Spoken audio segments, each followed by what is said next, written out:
Hello everyone, Time to Grind here, and today I wanted to talk about Townscaper.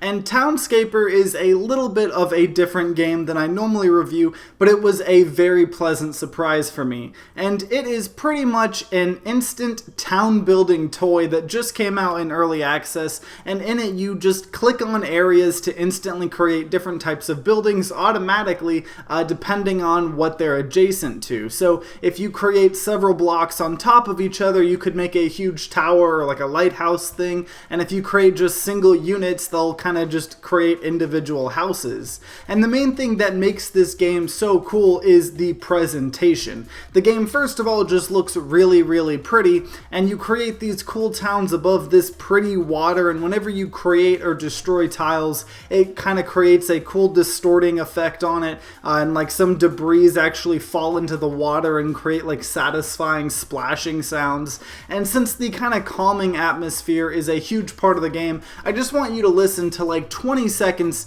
of how the game sounds.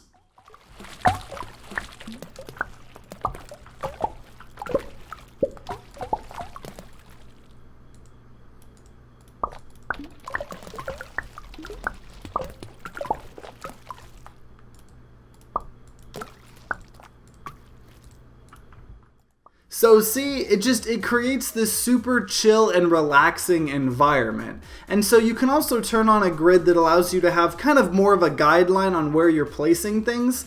One thing that is quirky about this game though is the grid isn't like a nice and neat symmetrical square. Sometimes the grid goes off into these really weird angles, making symmetrical things literally impossible in some cases. And at first, that really annoyed me because I wanted everything super perfect, but once I accepted it, I kinda liked it. It causes you to make happy little accidents, but I will say that I do think it would be nice to have the option to create a world with a perfect symmetrical grid, because I know there are sometimes you just really want to do that, and I know that there will be some people that this really annoys.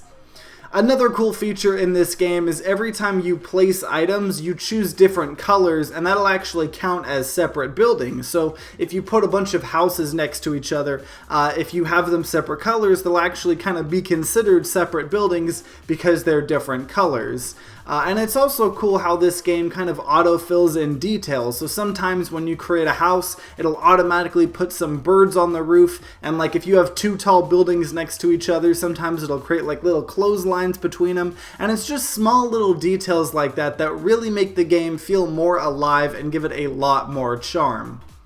You can also save your island and come back to it in the future, and you can also share these little codes with your friends if you want, just by copying the unique code each world has.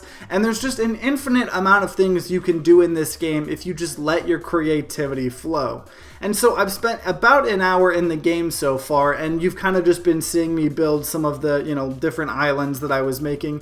And I've made overall 4 different towns, but I thought it'd be cool to just kind of show you the final products I made for each of them, just to kind of, show off and brag and just kind of show you what you can do in this game. So the first one I created, I called Seaport Island. It's pretty much just a little sea town with some houses, a school, and some, walkways over the water. The second island I created was called a Red versus Blue Island, and it was just me trying to do like 2 symmetrical opposing islands, but the grid actually made the red side of the island look really weird, but I ended up liking it because it kind of made the opposing islands look like they had like conflicting ideologies or something like that.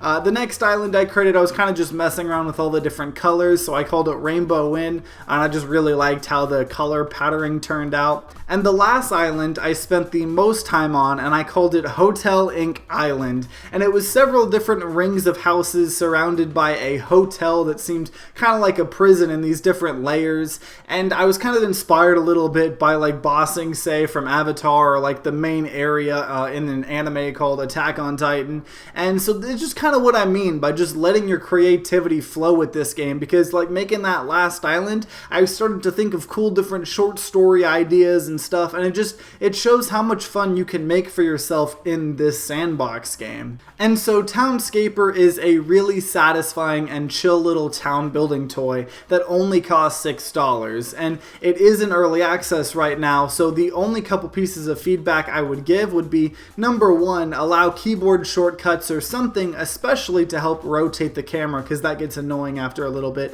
trying to do it with the mouse. Number two is I'll have an option to allow people to create towns with a perfectly symmetrical grid, because I know that's going to be something that a lot of people want to do. Number three would be kind of maybe have like some type of workshop in game that allows you to browse other people's creations and vote on your favorite. And I know that's kind of a bigger scale thing, but I just think it'd be something pretty cool that this game could have. And then besides that, just adding more content, like more colors or more options to create specific buildings, just anything that gives people more things to play around with. But overall, if you enjoy these type of fun sandboxy video game toys, I would highly recommend Townscaper. You know, just between the visuals and just, you know, how much fun it is to just create whatever you want to create, I would highly recommend it. But if you have played Townscaper or just by watching gameplay, I would love to know your guys' thoughts in the comments down below. I try to respond to as many people as I can. And if you enjoyed this video, then consider leaving a like down below and subscribing to see more content. I make 1 to 2 video game reviews a week on a wide variety of games, so subscribe to see more of those in the future. And if you guys are having a great day today, I hope you continue having a great day. If you guys aren't having a great day, I hope you guys start having a great day. But either way, guys, I hope you guys have a great rest of the day. See you guys next time.